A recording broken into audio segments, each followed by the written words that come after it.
કરી અમદાવાદની તો અમદાવાદ નારોલ સર્કલ પાસે મેગા ડિમોલેશન કરવામાં આવ્યું, જ્યાં એમસી દ્વારા ગેરકાયદેસર દબાણો હટાવવામાં આવ્યા છે। ત્યારે કરોડો રૂપિયાની જમીન ખુલ્લી કરવામાં આવી, જ્યાં ચુસ્ત પોલીસ બંદોબસ્ત સાથે ડિમોલેશન કરવામાં આવ્યું। ત્યારે વગર નોટિસે ડિમોલેશનનો સ્થાનિકોએ આરોપ લગાવ્યો છે। એસ્ટેટ વિભાગની ટીમ જેસીબી સાથે પહોંચી હતી। તો કહી શકાય કે અમદાવાદમાં ડિમોલેશન પ્રક્રિયા હાથ ધરવામાં આવી છે। નારોલ સર્કલ પાસે મેગા ડિમોલેશન એમસી દ્વારા હાથ ધરવામાં આવ્યું છે। ગેરકાયદેસર જે દબાણો હતા, આ ગેરકાયદેસર દબાણો હટાવવામાં આવ્યા છે। એમસી દ્વારા દાદાનો બુલડોઝર ફરી વળ્યું છે, ત્યારે ચુસ્ત પોલીસ બંદોબસ્ત વચ્ચે ડિમોલેશન પ્રક્રિયા હાથ ધરવામાં આવી છે। ઉલ્લેખનીય છે કે વગર નોટિસે ડિમોલેશનનો સ્થાનિકોનો આરોપ છે। સ્થાનિકોએ આક્ષેપ લગાવ્યો છે કે કોઈ પણ પ્રકારની નોટિસ નથી આપવામાં આવી। ત્યારે એસ્ટેટ વિભાગની ટીમ જેસીબી સાથે પહોંચી હતી। ત્યારે આ સાથે જ વધુ માહિતી માટે સંવાદદાતા જયેશ પ્રજાપતિ જોડાઈ ગયા છે। જી જયેશ, વાત કરવામાં આવે અમદાવાદના નારોલ સર્કલે ગેરકાયદેસર દબાણો હટાવવામાં આવી રહ્યા છે, શું છે વધુ વિગત? અમદાવાદ મ્યુનિસિપલ કોર્પોરેશન દ્વારા જે ગેરકાયદેસર દબાણો હોય છે તેની સામે લાલ આપ કરી છે।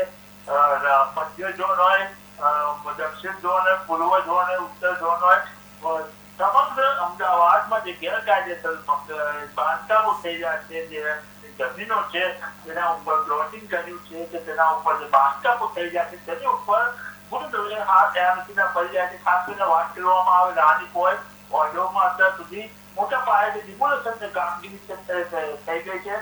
હાલ વાત કરવામાં આવે તો નારોલમાં ડિમોલેશનની કામગીરી થઈ રહી છે। ગેરકાયદેસર બાંધકામો છે તેની ઉપર બુલડોઝર પડી રહ્યા છે, પરંતુ એ પ્રમાણે બધી જગ્યાએ થાય તે પ્રમાણે અહીંયા પણ લોકોને એવો દાવો છે કે તેમને સમય આપવામાં નથી આવ્યો, ઘણા વર્ષોથી અહીંયા રહી રહ્યા છે, એકદમ ત્યાં તોડવામાં આવ્યું। પરંતુ ખાસ કરીને એમસીનો પણ એ જ કહેવું છે કે અનેક વખત નોટિસો આપી છે, અનેક વખતે ખાલી કરવાનું કહ્યું છે, અને જે ગેરકાયદેસર દબાણો છે ત્યાં ઉભા કરતા અહીંયા કહી શકાય કે જે ટ્રાફિકની સમસ્યા છે તે પણ ઉઠવી રહ્યું છે। હાઈકોર્ટે પણ ટ્રાફિકને લઈને ક્યાંક ને ક્યાંક એમસીને ડકોર કરી હતી, જેને લઈને હાલ એમસી છે તે એક્શન મોડમાં આવ્યું છે અને ગેરકાયદેસર અમદાવાદના જે બાંધકામો છે, જે દબાણો છે તેને દૂર કરવાનું કામગીરી છે તે હાલ શરૂ છે। જી જયેશ, સમગ્ર ડિમોલેશન લઈને કેટલી દુકાનોને અસર પડી છે?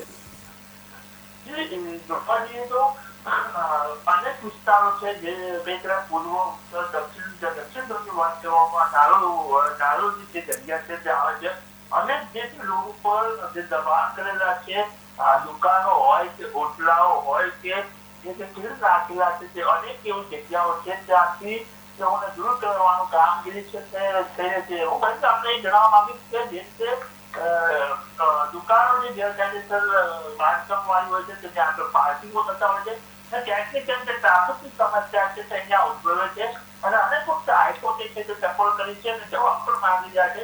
ત્યારે હજી થોડા દિવસ પહેલા જ હાઈકોર્ટે એમસીને ખસકાવી હતી, એમસી પાસે જવાબો માંગ્યા હતા, પરંતુ એ પછી એમસી હરકતમાં આવી છે અને આ દબાણો છે તે દબાણો દૂર કરવાની જે પ્રોસેસ છે ચાલુ કરી હતી। ટાઉન પ્લાનિંગ કમિટીના જે ચેરમેન છે તેઓ પણ કમિટીના મિટિંગમાં અધિકારીઓ પાસે જવાબ માંગ્યા હતા કે તમારી ટીમ છે શું કામ કરી રહી છે, દબાણો દૂર કરી રહ્યા છે, કેવું છે ટ્રાફિકોમાં આવતા દબાણો દૂર કરે, સમગ્ર માહિતી માંગી કામગીરી કરવા માટે આદેશ આપ્યા હતા।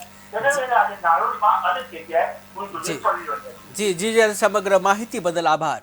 તો અમદાવાદના નારોલમાં મેગા ડિમોલેશન કરવામાં આવ્યું, દાદાનો બુલડોઝર ફરી વળ્યું છે, ત્યારે એમસી દ્વારા ગેરકાયદેસર દબાણો હટાવવામાં આવે છે, કરોડો રૂપિયાની જમીનો ખુલ્લી કરવામાં આવી છે। ચુસ્ત પોલીસ બંદોબસ્ત સાથે આ ડિમોલેશન પ્રક્રિયા હાથ ધરવામાં આવી છે, જ્યાં વગર નોટિસે ડિમોલેશન કરવામાં આવ્યું છે તેવું સ્થાનિકોએ આક્ષેપ લગાવ્યા છે। ત્યારે એસ્ટેટ વિભાગની ટીમ જેસીબી સાથે પહોંચી હતી।